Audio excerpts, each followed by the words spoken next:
We are just waiting for a quorum here.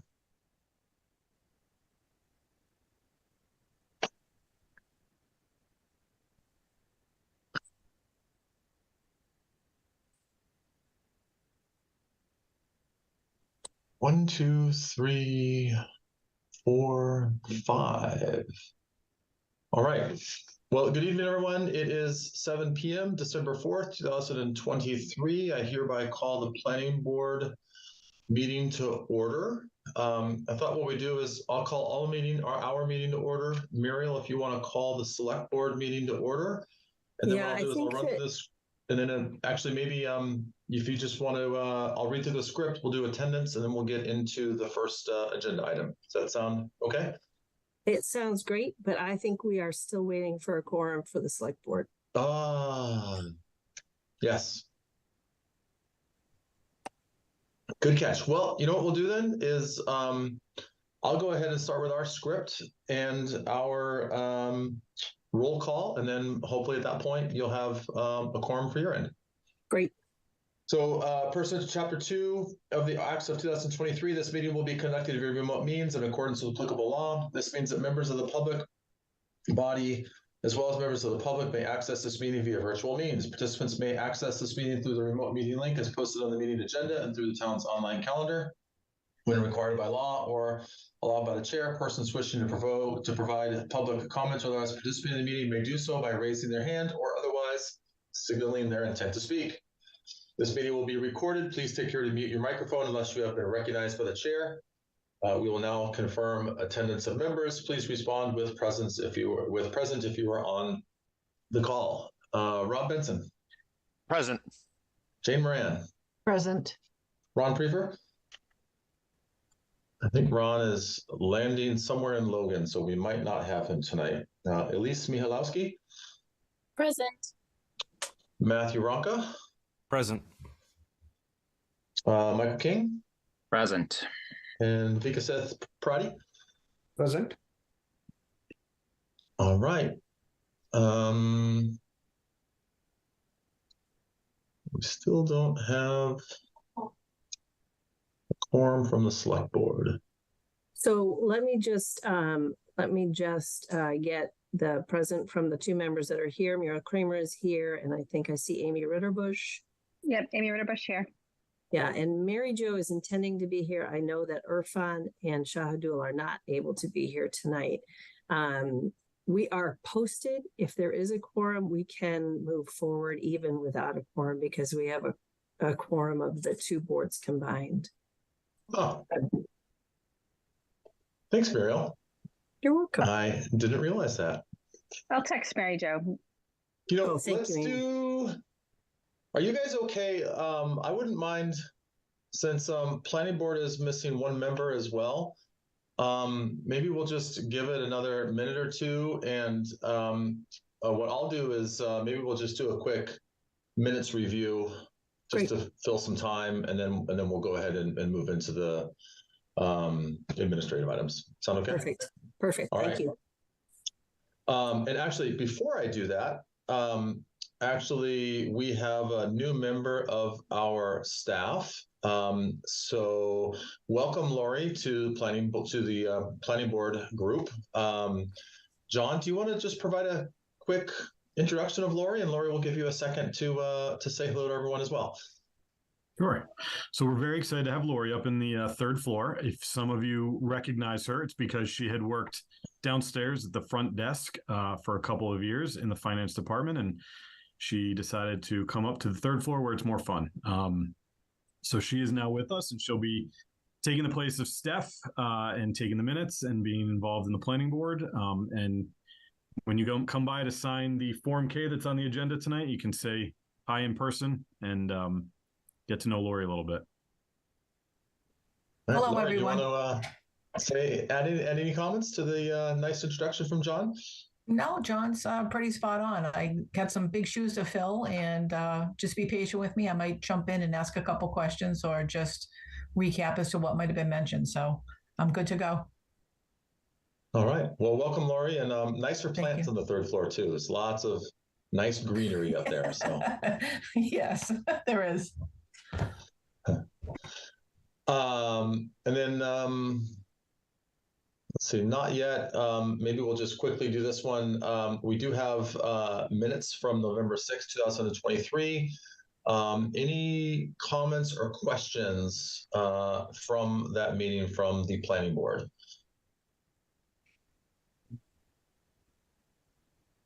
No. All right. John, job well done. On that note, I will entertain a motion to accept the meeting minutes from November 6th, 2023. So moved. Second. All right, I have a Second, motion Matthew and a Falco. second. Assuming no further discussion, Rob, how do you vote? Yes. Elise? Yes. Matthew? Yes. Jane? Yes. Michael? Yes. Vigasit? Yes. And Gary is a yes as well. So that motion carries. I still don't see Mary Jo. I do see Norman on. Hi, Norman. Good evening, Gary. How are you? Thank you for joining us this evening.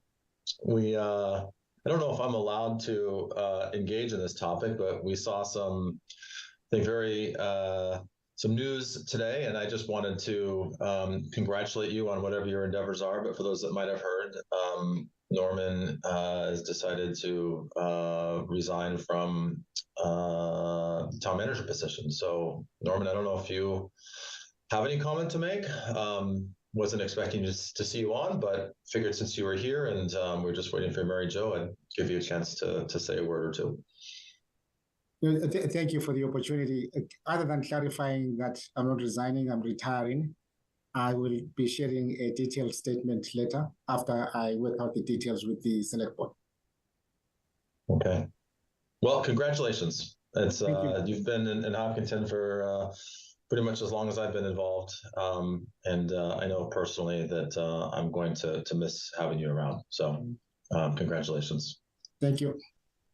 And I see Mary Jo here. So, Mary Ellen, do you want to call the select board meeting to order? Yeah, so I will call the select board meeting to order and just once more confirm that the members are here and can hear and be heard.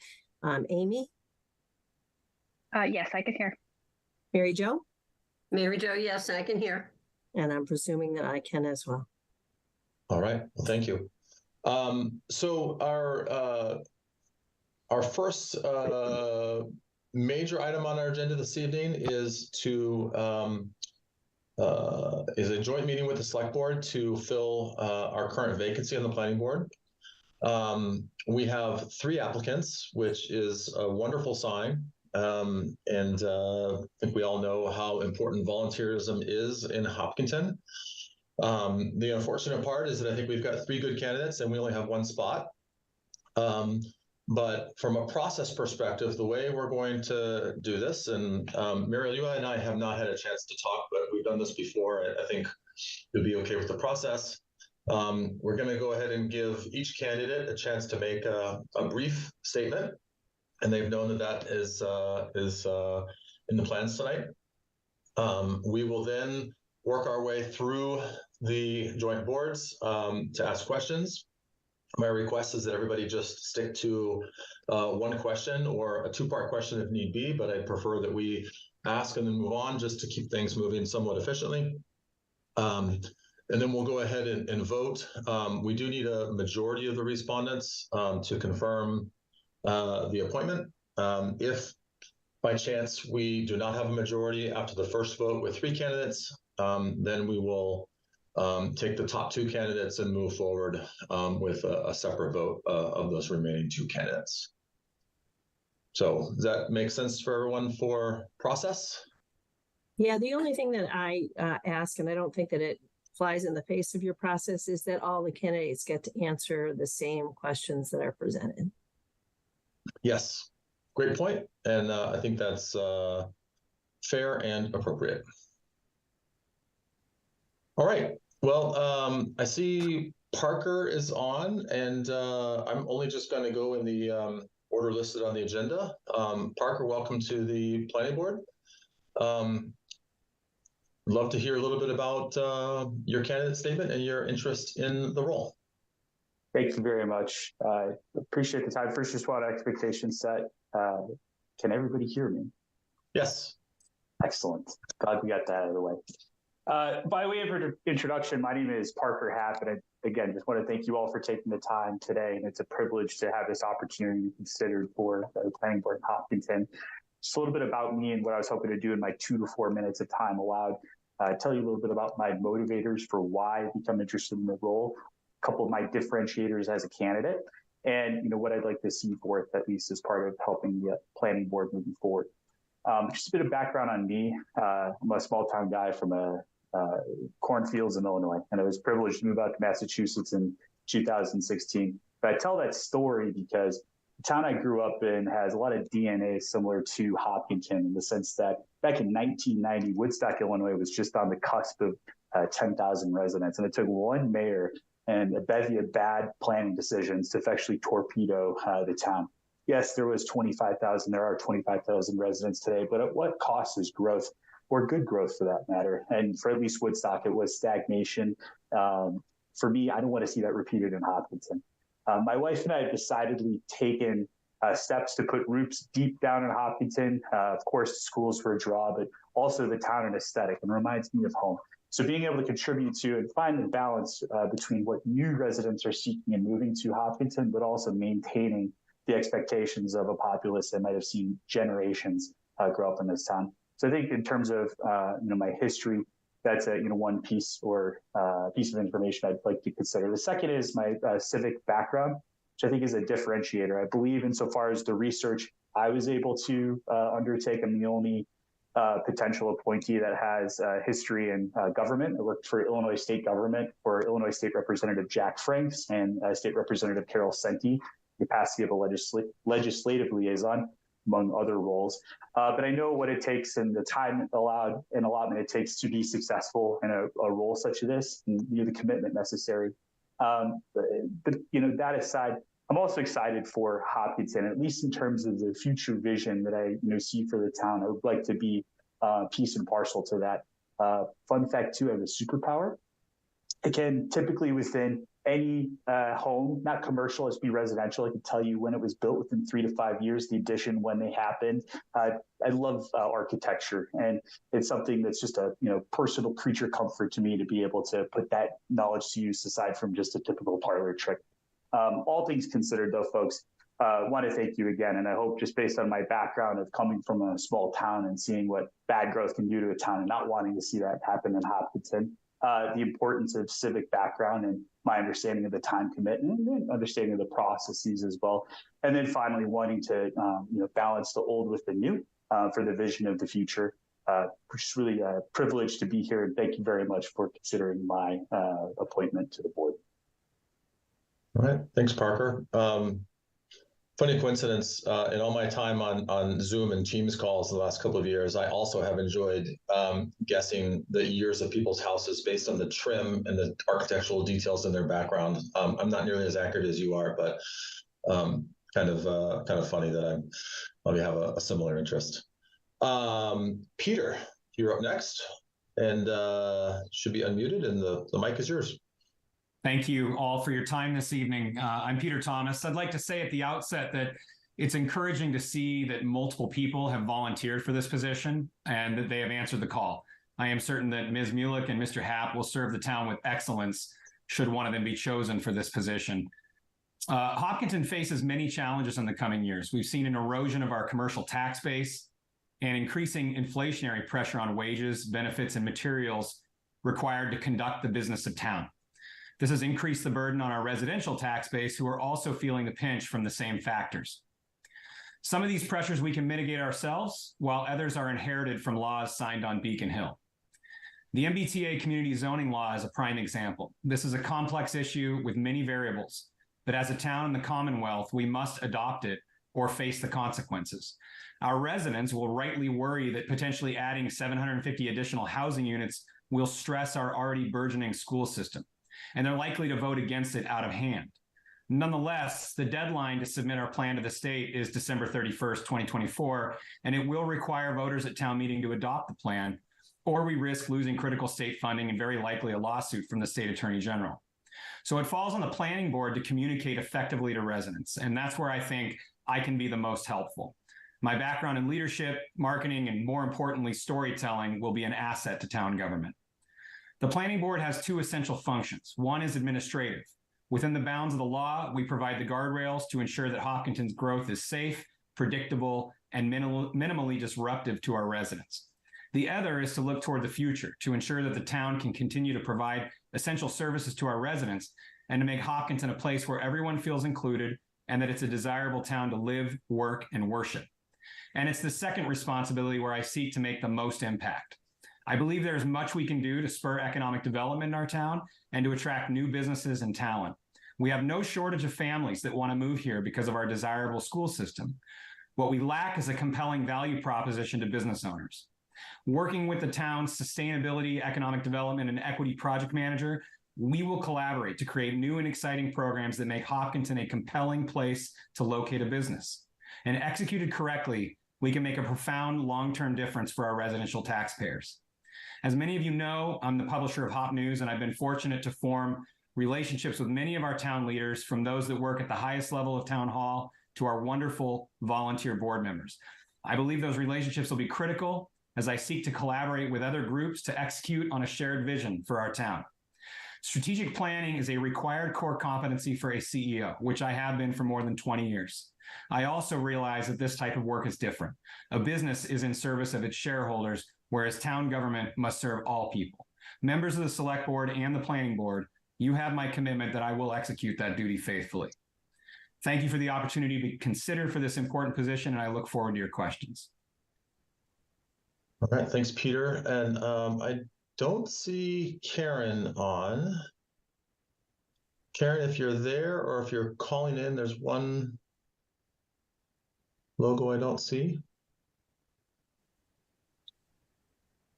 Okay, I don't think we have Karen. She will still be included in the vote. And if she has a chance to join, she can certainly, we'll do our best to entertain a statement and questions for her. But in the meantime, we'll go ahead and move forward with just Parker and Peter. At this point, we'll move to questions and to Muriel's guidance, which I think is good. Let's make sure to ask questions that are relevant and appropriate to both candidates. I'm just going to see if there's any volunteers to ask the first question. I'm happy to go first. All right, Muriel. So I would like to know, this is a little bit different question. Most people know that my social work background is in working with homelessness services. And we all know that there is a distinct and growing and persistent housing crisis in Massachusetts, not just Massachusetts, but in Massachusetts. So how do we, Hopkinton, become part of the solution to correct for the current persistent and growing housing crisis? All right, let's go ahead and we'll start with Parker and we'll alternate. So start with Parker and then we'll go to Peter. Appreciate the question. I think our housing crisis is one that we have to work backwards from who are the folks that we want to attract in terms of this community? What do these people need? What don't they need? And then seek to understand how we can align housing to accommodate those requirements, I think broadly speaking. Some areas I was looking to hypothesize are, as somebody that moved from Boston to Watertown to Hopkinton, I don't know, maybe we'll be in the Berkshires in a couple of years. Not kidding. But the reality is that I moved from 625 square foot to wanting to have a proper home, and I think there's a lot more millennials, a lot of folks, young working professionals that see Hopkinton as a mediary between Worcester or Boston. So in terms of populace of young people that we're seeking to backfill, folks that might be leaving the community or aging out or downsizing, moving out, I would hypothesize that we have to understand the cohort, what their needs are, and then how to align housing to them. I think to your point, though, and I actually formerly worked in social services. I was a youth mentor in my 20s for young people, and I understand the stress that, especially being in a low-income house and having to rely on public programs in a way that many folks on the phone here I think are privileged in that we can maintain our livelihood.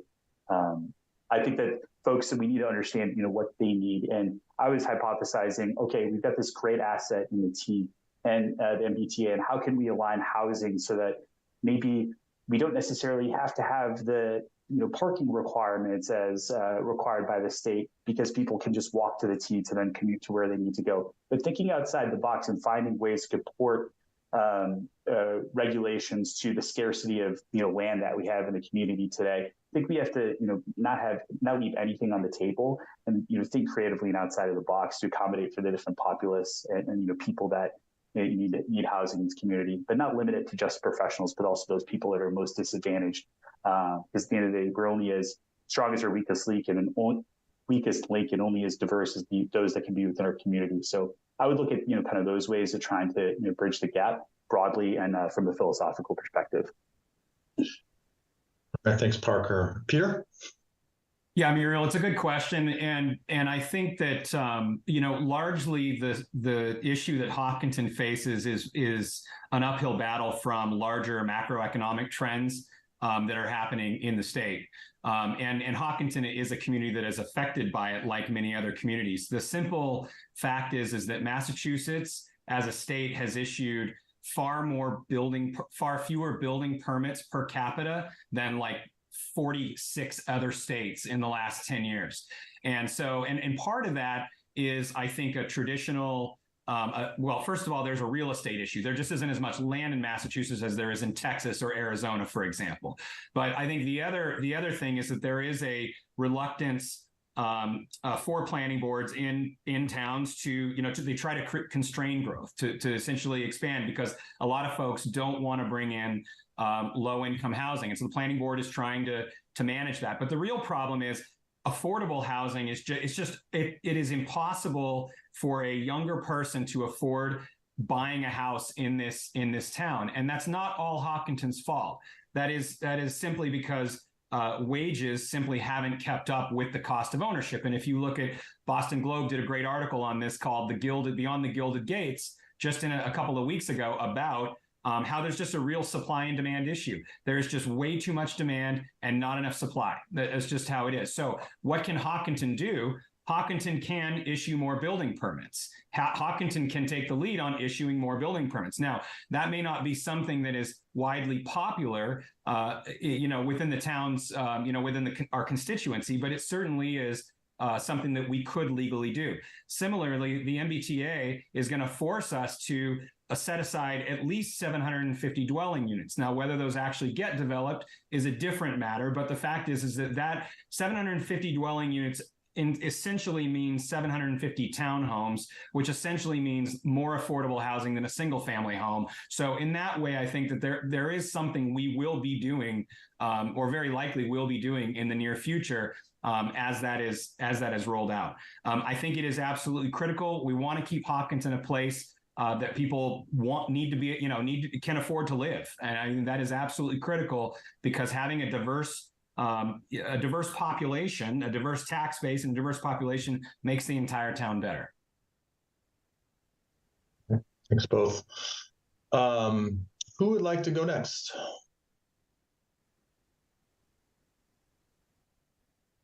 I can, Gary, if you want. Go ahead, Amy. Okay, so I wanted to start by, as you probably all know, like the planning board is a pretty strict legal board. They have to follow the rules of zoning and planning that we have in our town bylaws and zoning bylaws. And a lot of people, they have this idea that the planning board can approve or disapprove things if they think they're good or bad, but we can't always. I was on planning board for 3 years. So in line with that, I wanted to ask if either of you have taken, which I wouldn't expect because you're not on a planning board yet, any of the Citizen Planner Training Collaborative classes that are offered to the CPTC program. And there is one tomorrow night called The Roles and Responsibilities of Planning and Zoning Boards at 5:30. And then there's an annual conference in March. So I guess I wanted to know if you've ever taken anything like that, or if you would be willing to take them. All right, and Amy, if it's okay, I'm just going to add on a quick bit to that. And that's, what have you done to prepare for your potential planning board appointment to make yourself knowledgeable and aware? Or if that's okay with you, might be just a way to expand. All right, Peter, you're up. Okay, so to answer your question, Amy, your supposition is correct. No, I have not taken that. Am I open to doing it? Absolutely. I mean, this is about learning every single day, and I try to learn something every single day. So yeah, that's great feedback, and I appreciate that that you brought that up. In terms of preparation, I think there's kind of two things that I've done. One thing is just having lots of discussions with people in town over the last 12 months. Specifically about the things that, you know, a lot of our town candidly finds not that interesting. I mean, Amy's point is correct. The planning board is constrained by MGLs, and we don't get the chance to just say yes or no to something. You know, that there's a right to develop, and we have to essentially manage people's rights to private property in a way that conforms to the MGLs. But also doesn't infringe on their neighbors' rights. And so I think that's certainly an important distinction. The planning board doesn't just get to say, yeah, I like it, or no, I don't. That said, getting, you know, kind of really drilling into these issues over the last 12 months, as in, you know, just in covering the town, and more importantly, taking it, understanding it, and telling it back to our citizens in a way that they can understand and make an informed choice at town meeting, as the legislative body that they are, is something that I've really spent a lot of time doing. And then just in furtherance of that, and in preparation for this opportunity, I've been reading the old Town of Hopkinton master plans. I got the 1957 plan I just read. I got the one that the most recent one that we did. And it's very interesting to see what our forefathers on the planning board wanted to do. And how much they actually got done, and the guidance that they issued the town at the time, the folks that were involved. It's just fascinating, some of the recommendations that have been made, and of course, just even the most recent master plan, and what we could do with some of our buildings. The last meeting with the Permanent Building Committee, Amy, I know you were there as well. That was a very interesting meeting as well, in terms of, what are some of the opportunities that we have for Center School, for the old Elmwood School, and things like that. So those are the kinds of things that I've done to prepare, really brief myself on, not only sort of the big picture master plan, but also just getting down to the nitty gritty, the stuff that the planning board deals with on a regular basis. Parker. So, Amy, no, I have not taken any formal class or education related to what you outlined. Yes, I would love to learn more and be able to, on an ongoing basis, continue my education to be better. I think in terms of preparation, though, I've talked to my friend in the government now. Carol said he's on the planning board in Vernon Hills. I've got Vernon Hills, Illinois. I have a friend of mine who the Sangamon County clerk. I've talked to friends of mine, former McHenry County Chairman Jack Franks. I've tried to put myself in the shoes of folks that have been in leadership position, and time and time again, what I've been told is you can do all the preparation that you want, but the reality is that you need to get out and talk to the constituency. And I think what I bring to the board is a robust desire to get out and press flesh with the community. One value that I saw, at least in working in government, was instituting a summer walking program where, myself and I would lead a team of between 10 to 20 youths, where we would go out and try seek to understand what is it that the community is wanting from their government units. Specifically in that case, it was a state representative, but I could see a similar motion in helping support the board. But in terms of an audacious future, I've been looking at the statutes. I've never heard them referred to as MGLs, by the way. I like that, Peter. But for example, the subdivision control law, or the Zoning Enablement Act, or just try to understand what are those governing requirements. Because as you alluded to, and I looked at being part of the planning board in McHenry County, Illinois, which has a lot more power and can make those decisions and rewrite zoning on a whim. It doesn't work like that here in Massachusetts. Things work slower. And I think more importantly that understanding and coming to the table of this is going to be a change management strategy with whatever we do, and evangelizing our message. And I think Peter did a good job at outlining that for the 750 dwelling units that we have. And we're kind of looking down the barrel of how are we going to communicate this to the public. That's something that I've thought about as well as and plan for a change management strategy. So talked to friends, done research, and that's been the extent of my work, and trying to understand also the statutes that govern us. And absolutely open to learn more on an ongoing basis. All right, thanks, Parker. Other questions? I'll go. Kari, Vic here. Yes, Seth, go ahead. Just a question. As you might be aware of it, or just to give you a heads up, there's a lot of heavy lifting when related to planning board. So most of us folks are after us committed to this, and during the weekends we have like site walks and everything to it. So I just wanted to check that. How do you want to handle that, and how committed you are?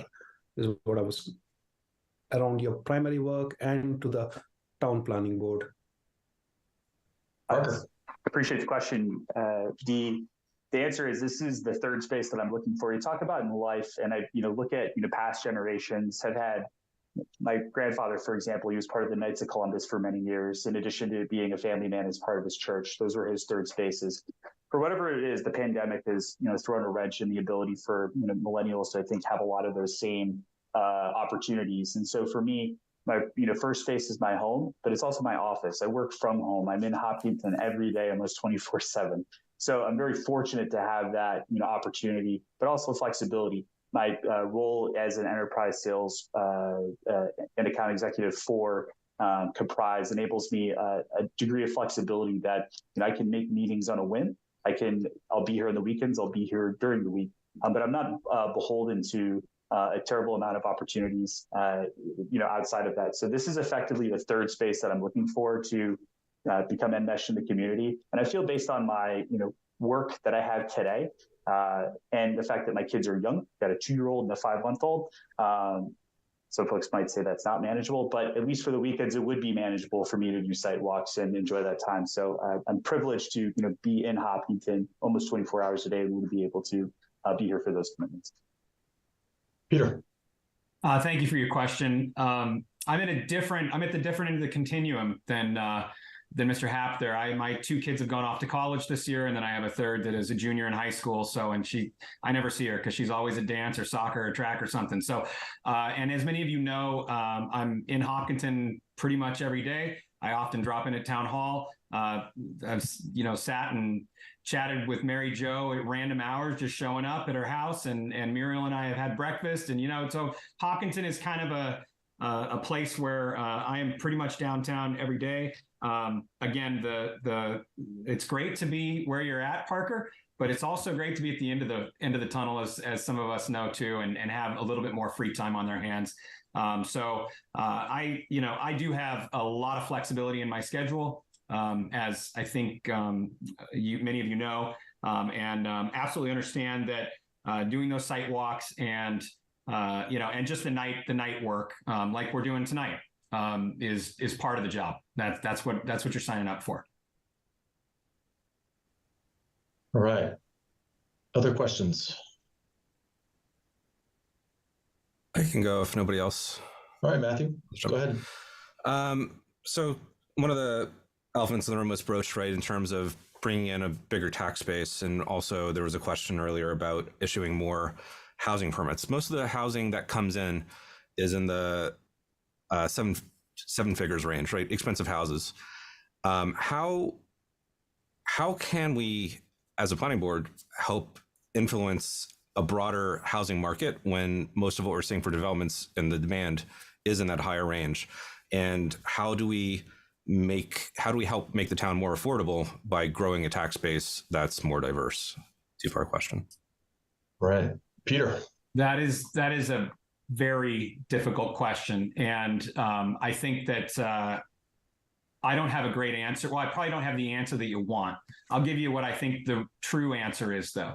And that is that there is not a lot as a planning board we can do to tell someone, you have to build a house that's this valuable on the land versus that valuable. These are market economics. And the fact is that if you have a piece of property that's 10 acres and you can sell that to somebody who's going to put, 5 or 4 $3 million homes on it, you're going to command a higher price for that property than you will if someone wants to do multifamily or something else there, right? Because again, that would create a whole bunch of other issues. So the fact is that those are market factors that determine it.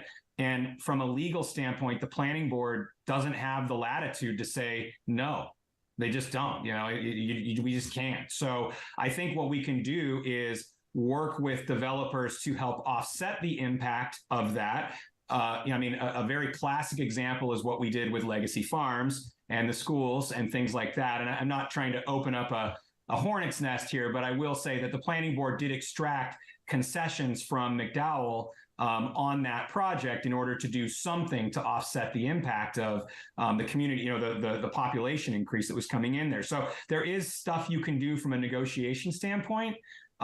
You can't put a gun to their head because they'll take you to court. They'll take you to land court, and in land court, you're probably not going to fare as well if you did as you would if you just negotiated it in good faith with them and everybody came to the table in the right way. So I don't think that's the answer you want to hear, but it is the reality. Now, on the other hand, from an affordable housing standpoint, MBTA is going to create that opportunity. As we know, 750 dwelling units creates an opportunity. Someone's eyes will open up and somebody probably will say, I'm going to develop that land downtown by Carbonis, wherever it's going to be. And that's how we're going to balance that as a planning board.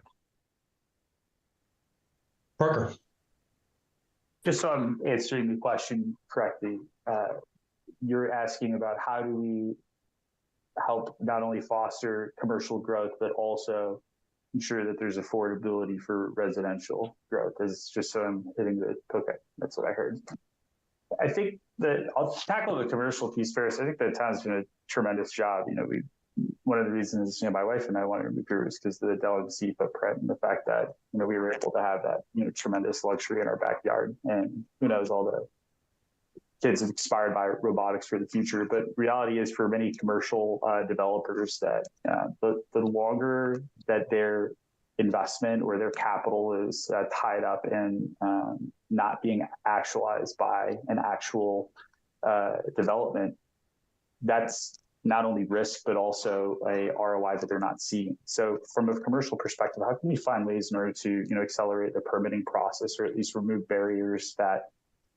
reasonable barriers that will accelerate the ability for commercial interests to build quicker? I think that's first. And the carrot and stick to it is, I think the carrot is how can we potentially put tax incentives in place as was done previously, but the stick is that those tax incentives don't mean that we're seeing a reduction in overall float of our tax liability. So an example would be, I live on Osceola Road right by Hayward and South, and there's this abandoned building I drive past every day on South Street. What if we were looking at that potentially as like a data center and incentivizing a commercial interest to come in and put a data center footprint, which would drive a ton of revenue, and the carrot being, hey, we'll give you a break on your overall percent of sales tax for power for a runway until they can achieve some degree of profitability, and then hey, wouldn't you know, we have a commercial space now that was vacant for a decade that, is now being used for data centers. So that's like one commercial idea that I was hypothesizing in advance of this meeting. Residential piece is a tough one. And I'll come back to what I'd said earlier, which is how can we potentially look at and potentially looking at, I think it's a K permit or some sort of way to be flexible on regulations. For example, allow density increases in appropriate areas. I also was looking at the T and the MBTA and how can we build high density over there so people could literally walk from their apartment or townhouse straight to the T and incentivize a huge population. I've seen this work in Woodstock, and there's a subdivision of love to send you folks a link to that. It was and it's been wildly successful. Townhouses are beautiful, property value is stable.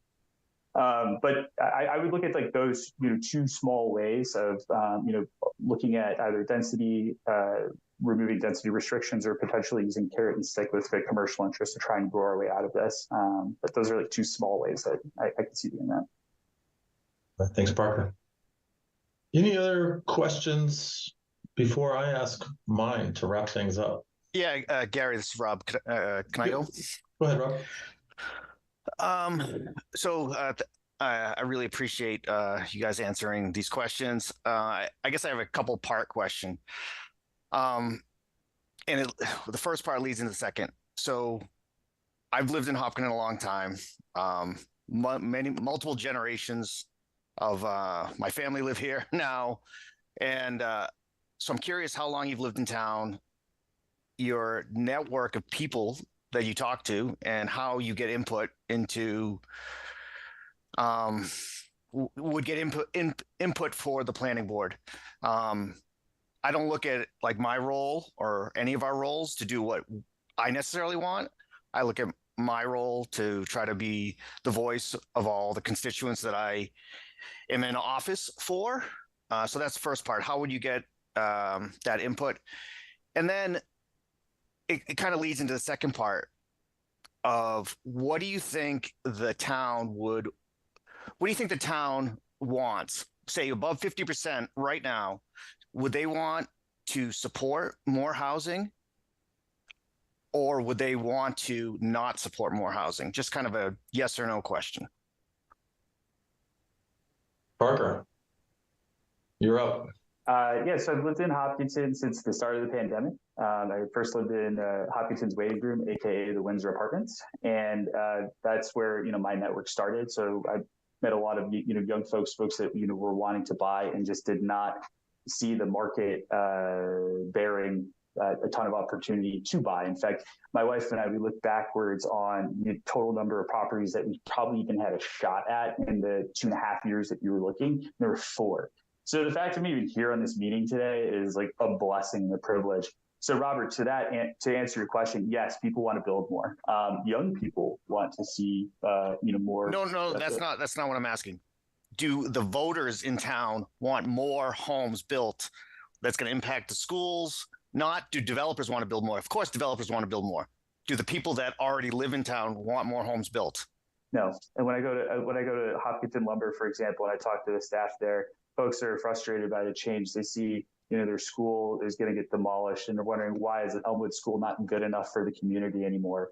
When I talk to folks as well that have been here for decades, they look and see it that some of the propositions at town meeting is offensive to them. For example, there was this gentleman that I spoke to who happens to run the gun range, or is one of the board members there. He said his family has lived there, and the whole tract that's 110 Grill was his family land that he had sold to a developer, and we wouldn't even have Starbucks today if it wasn't for him. So there's folks here that have a history, and they feel that they make concessions of their own family land tracts for the growth of this town, and they're maybe not being recognized for it. So I think there's some agita from past residents of either wanting to maintain the history at no cost, or for fear of what they're losing. Of some folks that feel like they make concessions, they're not recognized for it. So I think no. But the other side too is your question was how are you going to seek to understand, or what's your network, or how you're going to expand to understand what people want. For me, I outlined this on the front end of the call. I firmly believe in going door to door and talking to people. That will be my commitment, is to go meet people, understand where they are, and from a change management perspective, I think in whatever we do as a board, that's going to reap dividends. I can't tell you how many people, whenever I would do that in the summers, they would say, "You're the first person that's ever come to my door to even ask me what I care about." There's this huge federalization of issues, and they don't realize how much it is that the folks that are on their local boards can actually make an impact more on their property tax liability, more on their tax liability than anything else that's happening in Washington. I think making folks feel more connected to that, Robert, that's what's maybe going to bring people to want to, entertain at least the possibility for more growth in the future, which I think we need. I personally believe we need. And one of the reasons I'm running for this appointment is I've seen bad growth happen in my hometown, and I don't want to see that happen here, but I know we have to do it. So how do we cross that chasm? I think it's pressing flesh, shaking hands, and understanding people where they are, and acknowledging that, and then moving forward with a decisive go forward plan. Peter. Thanks for your question, Rob. I have been in town since 2015. Many of you know I moved here from Seattle, Washington, with my family, very different city, very different form of government out there, very different form of planning. All the Western cities are grid-based. One of the very first things that vexed me about moving to town is I couldn't get to the Price Chopper without using my GPS because of all the roads and trying to figure out how to go and all of that. It was very different, but also charming. And when we moved here, it just felt like home. So that's how long I've been here. In terms of the network of people that I talk to, and you know, essentially the constituency, they're the people on this call. I know several of the people on this call. I learn something pretty much every time I speak to somebody on this call. And also what's really interesting to me is the history of Hopkinton. You know, how did we arrive at where we are today? So I spent a lot of time with guys like Chuck Joseph, Ann Matina at the Historical Society, you know, people who know things and the people that influence the decisions that the planning board made in the past that brought us to today.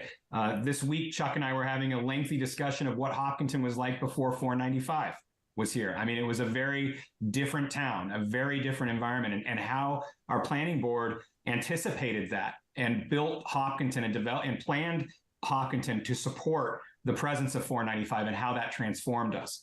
I developed lots of relationships with commercial business owners. I'm in the Chamber of Commerce, so I know a lot of folks there. But you know, just talking to folks like Tim Kilduff and Christina Morrissey, and I mean, these are names that you all know, folks that are known around town, you know, that have businesses in Hopkinton, that have made their homes in Hopkinton, Brian Brown, Mark Mercer, you know, younger business owners, folks like that, who have a vested interest and want to see Hopkinton grow into the, you know, to reach its economic potential, basically. And they're very interested in that.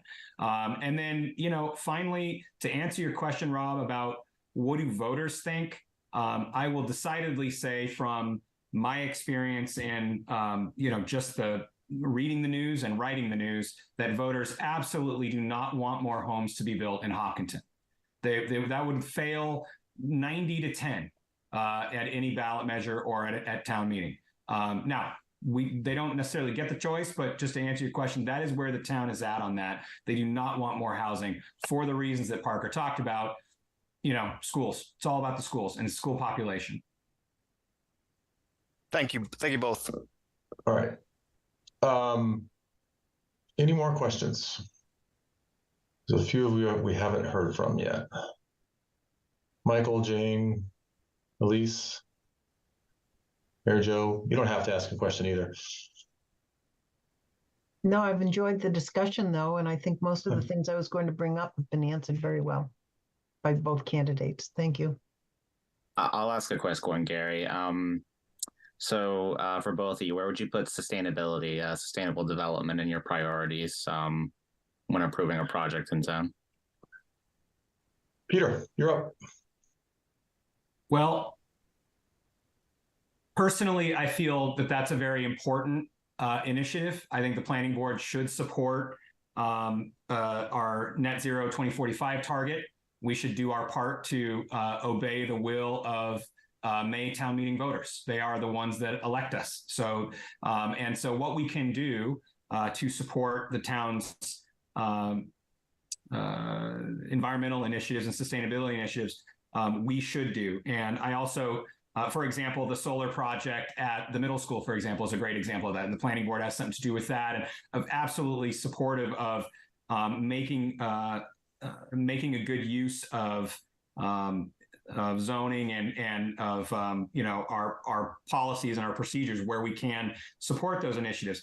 I will say that all with a caveat, and that is that this last town meeting, the special, that article failed. And so in terms of putting Article 3, I think it was, in terms of putting restrictions on new building starts. And so I don't candidly really know what to make of that, because in May, the town said that they want this and put their shoulder behind it. And then at the special, they said they didn't want it and it failed. So I'm a bit confused. And I guess what I would do on that is I would defer to my colleagues that know more than me about this, Gary, Michael, folks like you that can help me kind of understand where they think the town is really at on this, because candidly, those votes stand in contrast in my mind. Parker. I love this question. And if you go in the record and look at my first foray into Hopkinton town meeting, I was privileged to present as part of a group of Lake Nasponock residents our opposition to a ballot initiative that would rezone a residential parcel at Hayward and South to you know, enable a commercial entity to build a headquarters there. The motivation for that, one of the motivations was there's these massive 150-year-old pine trees that are just adore driving past every day. So I think you only have to look at my record on where I place sustainability, and I think preserving our open spaces is incredibly important, and finding ways. And sorry to keep beating this dead horse, but I'll allude to it again. Parking lots, for example. When I would go on runs in and around Windsor Apartments, I'd see businesses with these like massive open fields of parking lots with no cars to be seen. It's like, how can we make better use of the space that we have today, and require green infrastructure, mandate stormwater management features, drought tolerant landscaping, maybe even look at ways to reduce water usage or not needing to mow. I think those are things that like the planning board can help foster. But if you just look at my record and how I even had a first juncture into wanted to participate in this local government, it was motivated by sustainability. All right, thanks, Parker. Nice, guys. Any other questions? All right, I know we're a little over time, but I really have appreciated the discussion, and very clearly we've got two well-spoken, well-qualified candidates. My question is a two-parter. The first part should be a pretty short answer. I'm wondering how many planning board meetings you've attended or watched in the last year. And then my second question, I'm going to ask you to be a little bit critical. What's one thing that you think the planning board could have done a better job with in the past year? Parker, you're up. Well, in the last year, it's been scant. I'll just be candid with you. But in the last week, it's been, probably, 25 plus. What could the planning board work on, though? I think visibility. It's Gary, the meetings, town meetings that I've been to in the last few years, planning board approves X. I hear your voice resoundingly, supporting initiatives. And I think we have to be better about, sharing, what we're working on, and, ensuring that from the front end, from a change management perspective, that those decisions are being at least, in an open forum such as this today, but also, on the ground, enabling folks to, levy their criticism. I think that will enable us to have a, path to victory in the future, and, push through some of these challenges that we face and have outlined today. But that said, I think for me, this is about public service and the opportunity to, contribute back to my community. I think that's my motivation behind being the planning board, and my interest in, as I alluded to on the front end of the call, seeing Hopkinton grow into the vital community that it is going to be in the next 45 to 50 years. That's what I want to be a part of, and I want to be a builder. I want to be somebody that's contributing. That's part of my philosophy. So, I know this is the last question. I just want to thank everybody again for the time spent today listening to Peter and I as a well-qualified candidate. And I know that I'm disappointed that we couldn't have all three, candidates be able to present today. But for me, this is a future forward opportunity to find a third space that I can contribute and use my past history in government and, that working proficiency to, help see this community in the future and not see the pitfalls of what happened in my hometown. You're muted, Gary, but I'm assuming you're deferring to me at this point. How many planning boards meetings have I been to?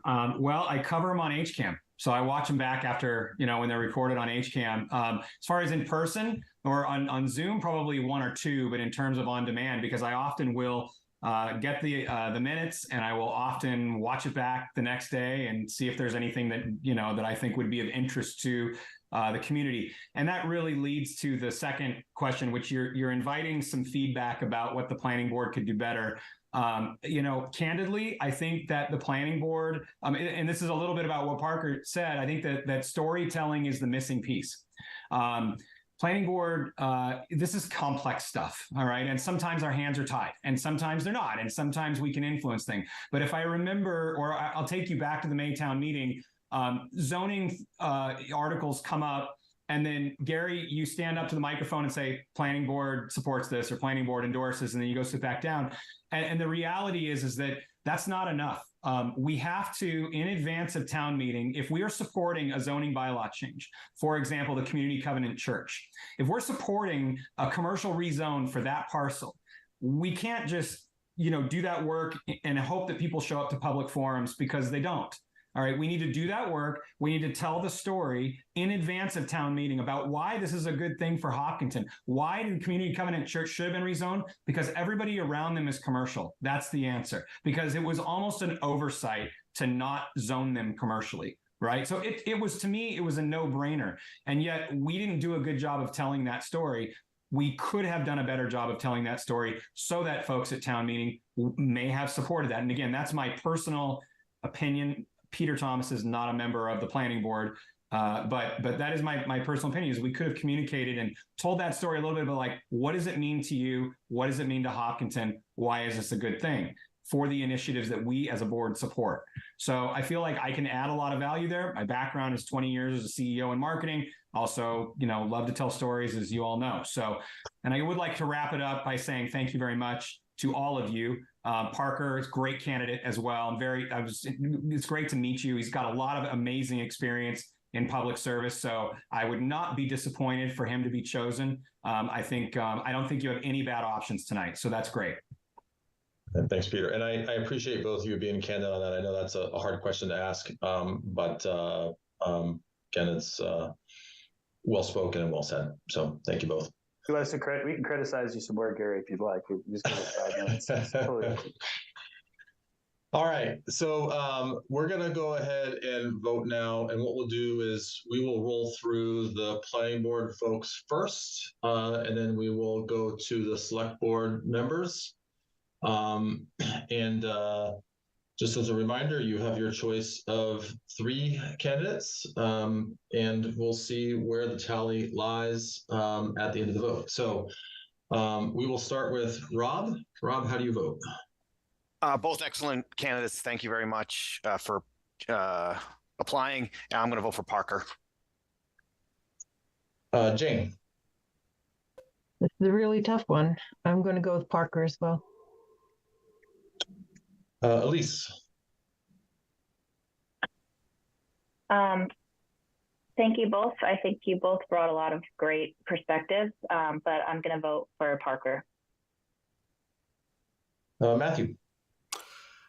Echo everybody else. Thank you both for stepping forward and volunteering. I will also vote for Parker,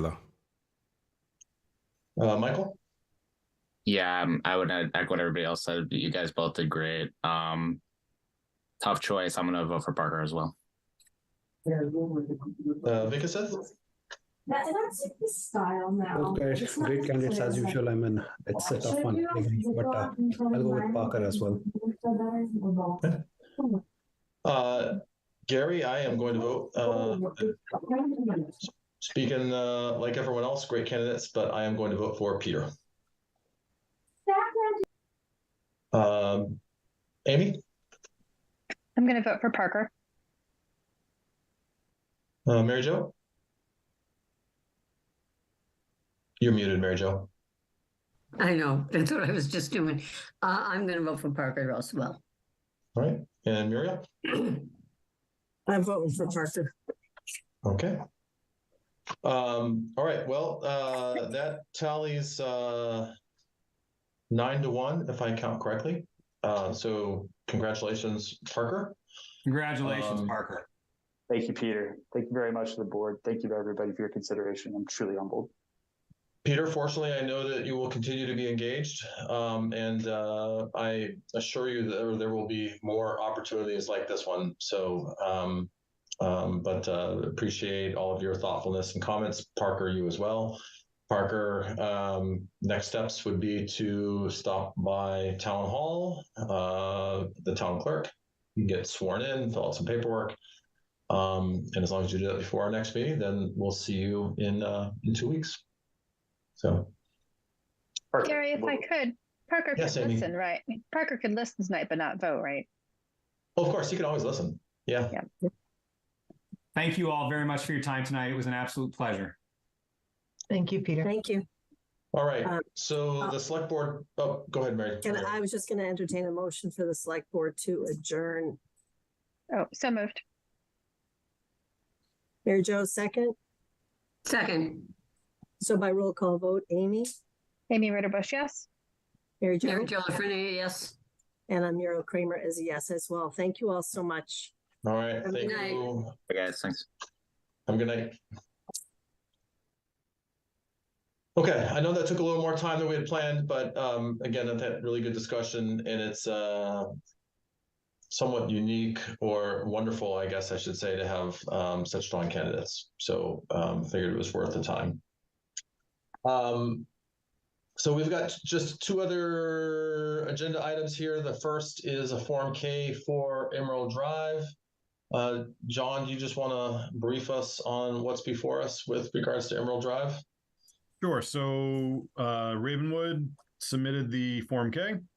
And for those of you who are not familiar with this process, the Form K allows the lots to be released so that the developer can sell them. It does not grant the ability to get special building permits or anything like that. It's just the release so that they can sell it. The condition to satisfy the Form K is that the bond has been either paid or the paper bond has been submitted to the town, and that has been done. I think, hopefully I didn't forget to put the email from the treasurer in the shared file, showing that that's been done. So basically it just needs a vote to approve. And then what I will need is for at least 5 people to come in, hopefully tomorrow, to sign the Form K so I can notarize it and get it back to the developer. All right, Mr. Nation, anything to add? Good evening. Nope, nothing to add. I'm just here in case there was a random question. All right, any questions?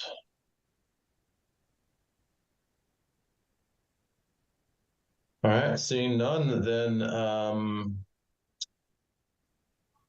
gosh, John, I always get mixed up on these. So are we endorsing the Form K lot release? Is that the right term? All right, I will entertain a motion to endorse the Form K lot release for Emerald Drive.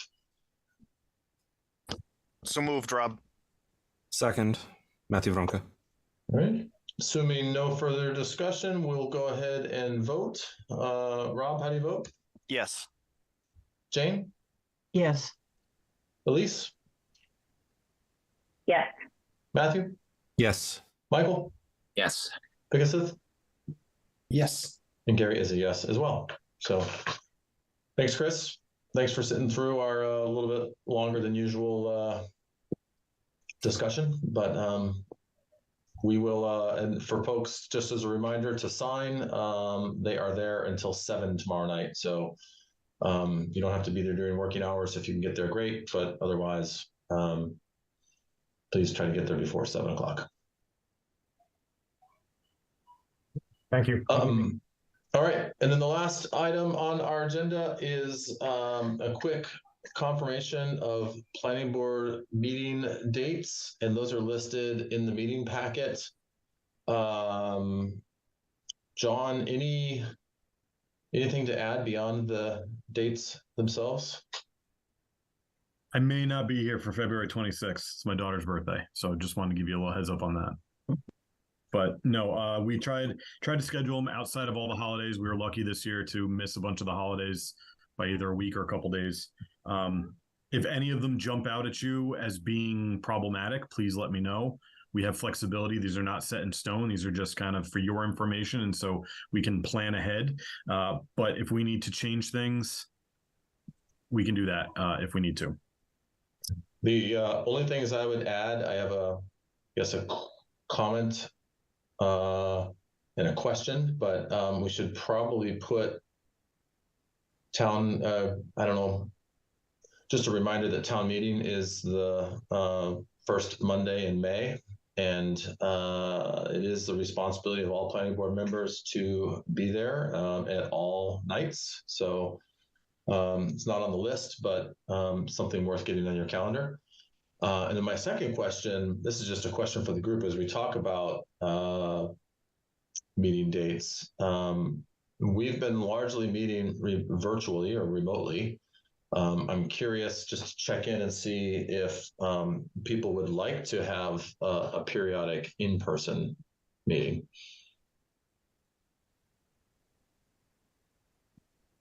I think I'm probably the minority here, but it's easier for me out of the house because my children can't interrupt me. It's much more convenient for me to get back to bedtime when it's virtual. But isn't May 6th the first Monday? I think that's on the list of meetings.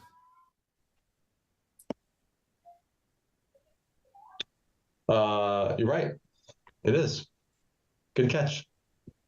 I was scrolling across, not I was going the wrong way. Anybody else have an opinion of in person? Remote? People don't care. Virtual is easy for me. In person is just if I commute in and out of work, it just makes it for a long stretch out of my house. I prefer the Zoom meetings as well. Yeah, go ahead, John. Just a comment. I one way or the other, it does not matter to me. I prefer virtual, but that's not my decision. I do just want to advise, if we go in person, let's try not to do it hybrid, because that is kind of a technical nightmare and challenge. It's definitely possible. It's just not the easiest thing to do. So if we do want to have an in-person, I would advise the board to make it fully in person or fully remote and not try to do the hybrid type meeting, because it's very challenging.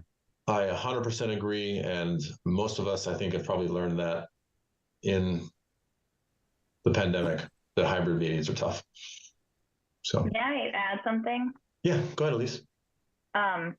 Since we've been doing this virtually for almost the entire time I've been on the board, it was really nice when we got together at the end of the year, not as a meeting, but informally, because I had never met some people in person. So if we keep staying virtual, it would be nice if we did some like non-mandatory social meetings in person. Yeah, I agree. I think last time we did is after the election. Not everyone was able to make it, but I think that's a great option. And I, be honest, I'm feeling a little bit bad that I didn't get something on the calendar for the end of this year. But I also know that the holidays for most of us are pretty crazy. But maybe what we can do is get a date on the calendar in January after we get the holidays, and we can just all catch up and say hello to everybody in person on something besides a site walk. We do have the site walks, just haven't had any of those for a little while. So, and then the other thing I was going to say too is I agree with Elise. I think it's just nice and energizing to be able to speak in person. So we've kind of talked about this in the past, but maybe as we move forward, maybe there's a few meetings, or if there's we could identify ahead of time where we try to do in person, just to mix it up. That might be harder. It might be more effort than it's worth, but I do think it's nice occasionally when we can go back to in person once in a while. The one other thing to say about the in-person, well, occasionally I do see some potential benefit for those reasons.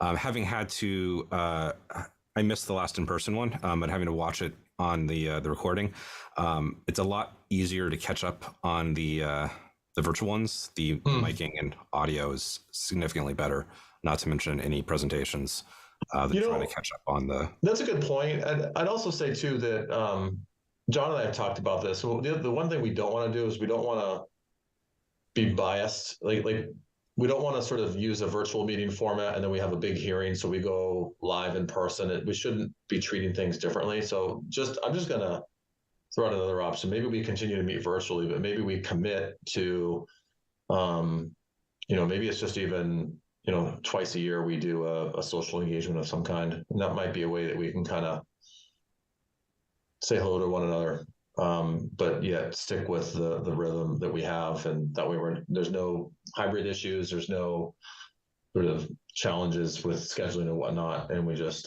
get something on the calendar. We meet informally, break bread, and people that can make it, great. If you can't, you can't. So I'm seeing nodding heads. So all right, so we've got dates for next year. Thank you, John and Lori. I'm sure you are part of that as well. And that is it for tonight. So on that note, I will entertain a motion to adjourn. So moved. Second. All All right. Assuming no further discussion, Rob, how do you vote? Rob Benson, yes. Jane? Jane, yes. Elise? Elise, yes. Matthew? Yes. Michael? Yes. Nickasith? Yes. And Gary is a yes as well. So thanks, everyone. We will see you all in a couple weeks, 2 weeks on December 18th. But have a good night and welcome, Parker. Thank you. Good night, everyone. Good night. Hey. Thanks, everybody.